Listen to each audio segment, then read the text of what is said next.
এই বাংলার কোনদিন মুখ্যমন্ত্রী আসলে কোনো মুসলিমকে দেখতে চায় না।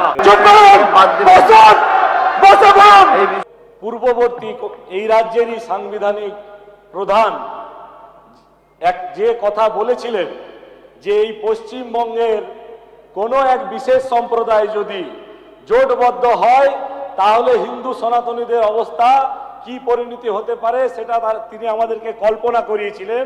কিন্তু আমি আজকের এই সদনে একটা কথা বলতে চাই, কোন সম্প্রদায় কে জোটবদ্ধ হয়েছে জানি না, কিন্তু বাংলার আপামর সনাতনী হিন্দুরা জোটবদ্ধ হলে কি হয় তা আজ এই সদন তার দৃষ্টান্ত স্থাপন করেছে। নিশ্চিন্ত হয়ে গেছেন তারা। আমারই এই সদনে আমাদের কোন কলিগ, আমি দুদিন এই সদন চলাকালীন শুনেছি এই বাংলায় মুসলিম মুখ্যমন্ত্রী হওয়ার কথা বলেছিলেন। আমি একটা কথা বলতে চাই যে এই বাংলা একবার মুসলিম মুখ্যমন্ত্রী হওয়াতে যে হিন্দুদের রক্তগঙ্গা বয়েছিল সুরাবর্তী আমলে, এই বাংলার কোনদিন মুখ্যমন্ত্রী আসলে কোনো মুসলিমকে দেখতে চায় না। আমি আপনাদের পশ্চিমবঙ্গের এই বাজেট আপনারা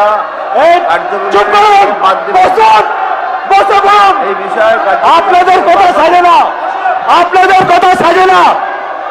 এই আমরা মাননীয় অধ্যক্ষ মহোদয়, মাননীয় অধ্যক্ষ মহোদয়, আমরা বহু বছর পর এই তুষ্টিকরণের রাজনীতি থেকে এই পশ্চিমবঙ্গ মুক্তি পেয়েছে এবং আমরা গর্বিত যে ধর্ম নিরপেক্ষতার নাম করে যেভাবে রাজ্যকে তুষ্টিকরণের অন্ধকারে ঠেলে দেওয়া হয়েছিল সেখান থেকে আমরা মুক্তি পেয়েছি। পশ্চিমবঙ্গের এই বাজেট পশ্চিমবঙ্গের দিশা ও দশা বদলানোর বাজেট। আমি বলতে চাই, আমি পশ্চিম বর্ধমান থেকে আসি, বারাবণী গ্রামীণ অধ্যুষিত বিধানসভা। আর এখানে আমাদের পশ্চিম বর্ধমান দুটো নদী আছে, অজয় নদী এবং দামোদর নদী। কিন্তু আমি বলতে চাই কি 15 বছর হওয়ার পরও আমার জেলায় এখনো মানুষ পুকুরের জল ব্যবহার করে। দুটো নদী থাকা সত্ত্বেও মানুষ আজকে তীব্র জলকষ্টে ভুগছে। এবং আমি বলতে চাই, আমি পিএইচই দপ্তরের মন্ত্রী আছেন, আমি আপনাকে বলতে চাই কি এই যে আমাদের নদীগুলো আছে জেলার, এইগুলোকে ব্যবহার করে আমাদের রিভার বেড থেকে আলাদাভাবে স্পেসিফিক পাইপলাইন করে আমাদের জেলার এবং আমার বারাবণী বিধানসভার জলকষ্ট মেটানোর আবেদন জানাচ্ছি। মাননীয় অধ্যক্ষ মহোদয়, আবাস যোজনা, প্রধানমন্ত্রী আবাস যোজনাকে আজকে দীর্ঘদিন ধরে ইচ্ছাকৃতভাবে মাননীয়া তার অহংকারী মনোভাবে বাংলার মানুষকে প্রধানমন্ত্রী আবাস যোজনা থেকে বঞ্চিত রেখেছিলেন। তার জন্য আজকে গ্রাম বাংলার হাজার হাজার গৃহহীন মানুষ, এই যে বর্ষার জল, এই বর্ষার জল আজকে রাত্রেবেলায় একই ছাদের তলায় এই রাতে মাথার উপর জল পড়ে সেই বাড়িতে তাদেরকে রাত কাটাতে হয়। আমরা নিজে চোখে প্রচারের সময় দেখেছি।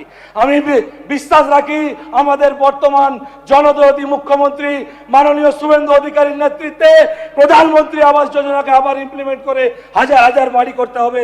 এরপরে স্বাস্থ্য তো একই অবস্থা, এক মিনিট স্পিকার সাহেব, স্বাস্থ্য তো একই অবস্থা, ব্লক হসপিটালগুলোর বেহাল অবস্থা। 15 বছর পরে শিল্পের নামেও শুধু বাণিজ্য সম্মেলন হয়েছে, আর কিছু হয়নি। আমি আমার রূপনারায়ণপুর একটা শহর। আমি ভালো ভালো খবর দেখতে সাবস্ক্রাইব করুন বাংলা হান্টের ইউটিউব চ্যানেল। বাংলা হান্টের আরো খবর দেখতে নজর রাখুন। বাংলা খবর মানেই বাংলা হান্ট।